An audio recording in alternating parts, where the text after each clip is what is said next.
Hello friends, मार्गदर्शन IAS में आप सबका स्वागत है। दोस्तों, आज हम लोग बात करने वाले हैं। एक विशेष नोटिफिकेशन जारी हुआ है अग्निपथ स्कीम को लेकर के, और आप लोग को जानना चाहिए आर्म फोर्सेस के लिए जारी किया गया है। और यह पर्टिकुलर जो सेशन होगा वह इंडियन एयर फोर्स के लिए होगा। जो नोटिफिकेशन ले करके मैं आप लोग के बीच आया हूँ वह इंडियन एयर फोर्स के लिए होगा।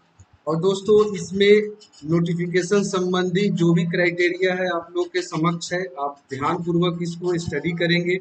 और जो लोग भी एलिजिबल होंगे अग्निवीर बनने के लिए, वे निश्चित रूप से फॉर्म को फिलअप करेंगे।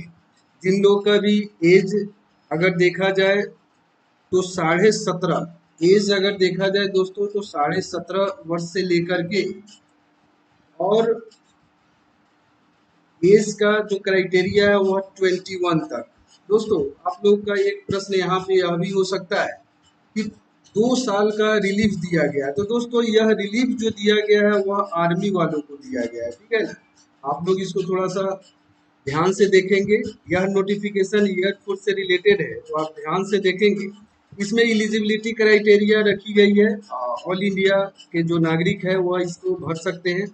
एज लिमिट की मैं बात आप लोग से कर रहा था, तो नोटिफिकेशन में दिया हुआ है 17.5 साल से लेकर के 21 साल तक के जो युवा हैं, जो फिजिकली फिट हैं, वह निश्चित रूप से मेडिकल स्टैंडर्ड को जो लोग पूरा करते हैं वे इलिजिबल कैंडिडेट के रूप में है। और साथ ही साथ इससे संबंधित कुछ अन्य चीज़ों को मैं आपको बताना चाहूँगा। ट्रेनिंग दोस्तों 6 महीने का इंक्लूड होगा। 4 साल आपका टोटल जॉब पीरियड होगा, और उसके अंतर्गत ही 6 महीने का आपको ट्रेनिंग होगा। तो दोस्तों, जो छुट्टी का अनाउंसमेंट किया गया है 1 साल में, यानी एनुअल लीव के अंतर्गत 30 दिन का आपको छुट्टी मिलेगा। 1 साल के अंतर्गत 1 मंथ का छुट्टी मिलेगा, आप जब ले सकते हैं। और सिक लीव, यानी सिक लीव के लिए भी आपको मेडिकल एडवाइस के अकॉर्डिंग टू आपको जिस तरीके से सामान्य तौर पे अन्य एयरफोर्स से जवानों को मिलता है वहीं आपको सुविधा मिलेगा। और पे अलाउंस एंड अलाइड जो बेनिफिट्स है वह उसी तरीके से रखा गया है जो रेगुलर फोर्सेस को मिलेगा। दोस्तों, यहाँ पे एक चीज सेवा निधि के अंतर्गत आपको देखना होगा कि जो 4 साल का जो पीरियड दिया गया है, पहला साल, दूसरा साल, तीसरा साल और चौथा साल।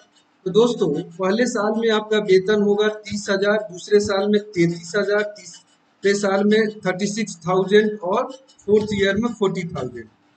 इन हैंड जो आपको मिलेगा दोस्तों वह पहले साल में 21,000, दूसरे साल में 23,100, तीसरे साल में 25,550 आपको मिलेगा, और फोर्थ ईयर में 28,000 मिलेगा। अब तो इसका जो रेस्ट अमाउंट है वह कंट्रीब्यूशन आपका हो जाएगा। पहले साल में 9,000 रुपये सेवानिधि फंड में जमा होगा, दूसरे साल में 9900 रुपये सेवानिधि में, तीसरे साल में 10,950 रुपये और चौथे साल में 12,000 रुपये। दोस्तों, ठीक इसका अगर देखा जाए तो 2 गुना आपको, यानी इतनी ही राशि गवर्नमेंट भी सेवानिधि फंड में जमा करेगी।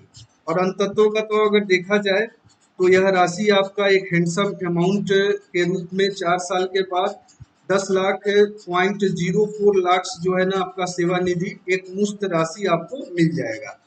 तो जो लोग भी इलिजिबल कैंडिडेट्स हैं, जो और इसमें भी आपको बीमा भी कवर होगा, 48 लाख का बीमा कवर होगा। और डेथ की स्थिति में भी आप लोग को जानना चाहिए, अगर आपको सर्विस के दौरान अगर आपका डेथ हो जाता है तो उसके लिए भी कुछ क्राइटेरिया दिए गए हैं। अगर फुलफिल आप करते हैं तो उसका भी आपको लाभ मिलेगा। दोस्तों, मैं बताना चाहूँगा, चाहे आपका एक्स कैटेगरी का जॉब हो या वाई कैटेगरी का जॉब हो, अब एयर फोर्स में अगर देखा जाए, चाहे एयर फोर्स ले लो, नेवी ले लो या आर्मी ले लो, जो भी वैकेंसीज होंगी वह भरी जाएगी अग्निपथ स्कीम के द्वारा ही। तीनों सेनाओं के प्रमुखों ने स्पष्ट रूप से इस चीज को स्पष्ट कर दिया है, और आप लोग को भी जान लेना है। अब जो है ना कैटेगरी जेड का अगर देखा जाए तो एक्स वाई और जेड तीनों कैटेगरी का आपको जो भर्तियां निकलेगी वह अग्निपथ स्कीम के अंतर्गत ही निकलेगी। तो जो लोग भी अगर देखा जाए, आपको जो भी क्राइटेरिया है, फिजिकल मानदंड है, वो आप ब्रीफ में आप अध्ययन कर लेंगे। और समय चूंकि कम होता है नोटिफिकेशन डिस्कस करने के लिए, इसलिए मैं बहुत ज़्यादा डिटेल में नहीं जाऊंगा। तो दोस्तों इस तरीके से देखा जाए तो यह नोटिफिकेशन आप लोग के लिए लाया गया था। और मैं आपको बताना चाहूँगा दोस्तों, यह 21 जून से इसको जारी किया गया है और इसी समय नोटिफिकेशन जारी किया गया है।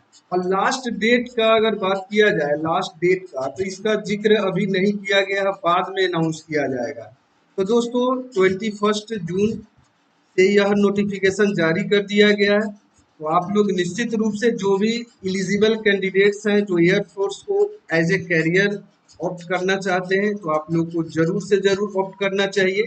और जो भी इसमें क्राइटेरिया दिया गया है, मेडिकल स्टैंडर्ड दिया गया है और सैलरी से संबंधित, एज से संबंधित जो भी क्राइटेरिया था वह मैं आप लोग को बता चुका हूँ मोटे तौर पे।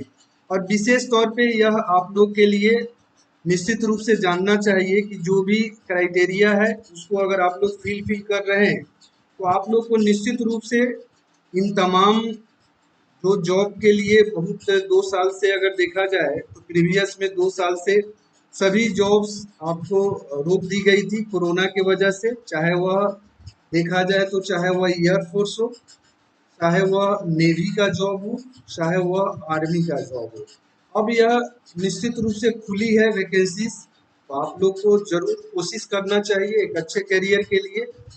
यह नहीं मानना चाहिए कि 4 साल का ही है उसके बाद आप क्या करोगे। उस एक स्किल्ड आदमी के लिए कोई भी काम असंभव नहीं होता है। तो यह 4 साल सोच के आपको काम नहीं करना है।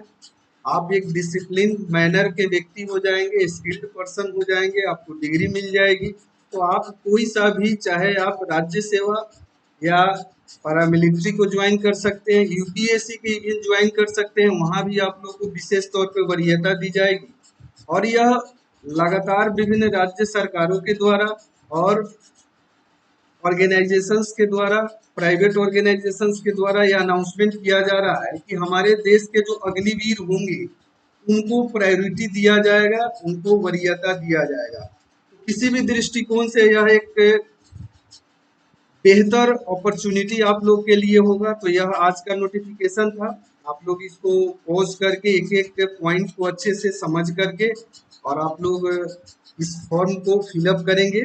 और डेट्स जो है ना 21/6 से आप लोग का देखा जाए तो नोटिफिकेशन जारी किया जा चुका है। तो इसके अकॉर्डिंग टू आप लोग जो है फॉर्म को जरूर फिलअप करेंगे, अपनी तैयारी को अंतिम रूप से आप लोग अंजाम दीजिए। अच्छे करियर आपका वेट कर रहा है तो इसको जरूर ज्वाइन कीजिए। बहुत सारे अफवाह भी आप लोग को सुनाई दे रहा होगा, लेकिन एज ए अगर आपको कैरियर बनाना है एयरफोर्स में तो उन अफवाहों पे ध्यान न दें। और निश्चित रूप से गवर्नमेंट आप लोग के लिए जो भी करती है, तो आप लोग को पता है यह वेलफेयर गवर्नमेंट है। तो वेलफेयर गवर्नमेंट का यह कार्य होता है कि अपने नागरिकों को सही तरीके से, सही दृष्टिकोण के साथ कोई भी कार्य करना। तो उसी के तहत यह स्कीम है, अग्निपथ स्कीम। तो आप जो है ना किसी के बहकावे में नहीं आइए, तैयारी कीजिए। नोटिफिकेशन निकल चुका है और आप अपने जॉब को सिक्योर कीजिए। दोस्तों इसी के साथ इस वीडियोस को, इस एपिसोड को मैं यहीं पे समाप्त करता हूँ। और अगले वीडियोस में मैं आर्म फोर्सेस से रिलेटेड आर्मी नोटिफिकेशन को बताऊंगा। तो आप लोग अगले जो भी आर्मी की तैयारी करने वाले विद्यार्थी हैं, अगले वीडियो तक आप लोग इंतजार कीजिए। आज का यह वीडियो इंडियन एयर फोर्स से संबंधित था। तो आज का यह वीडियो मैं यहीं पे समाप्त करता हूँ। धन्यवाद।